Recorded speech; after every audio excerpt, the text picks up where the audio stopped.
We have a three-part process in how we acquire commercial real estate. One is just research and financial analysis, two is due diligence, three is the closing and the management of those assets. So the three-step process is actually broken out into 5 key components.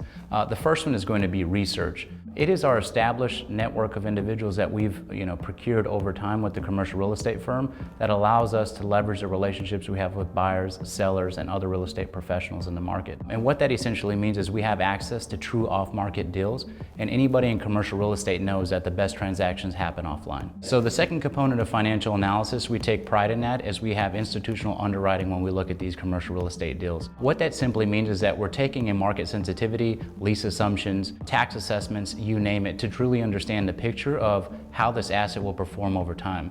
And that's actually to derive the best case, a weak case, and our base case, and how that asset will perform over that time horizon.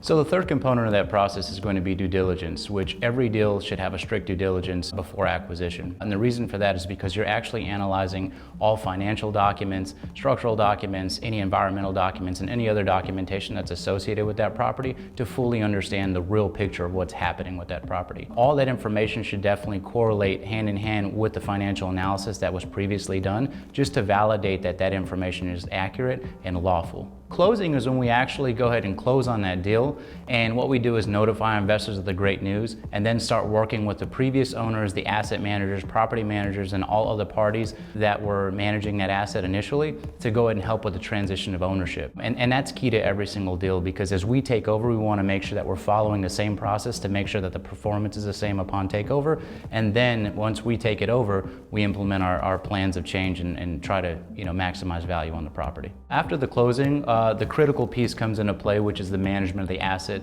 This is where our team, sits down and creates a master plan on how we're going to manage the property itself, as well as the asset itself over that specified time horizon for that project. And the reason for that is because we want to make sure that we're able to retain the value and the performance of the property in its current state, and then increase that over time, so that when we turn around and sell that asset, that we're able to maximize profits for all limited partners and general partners in the deal.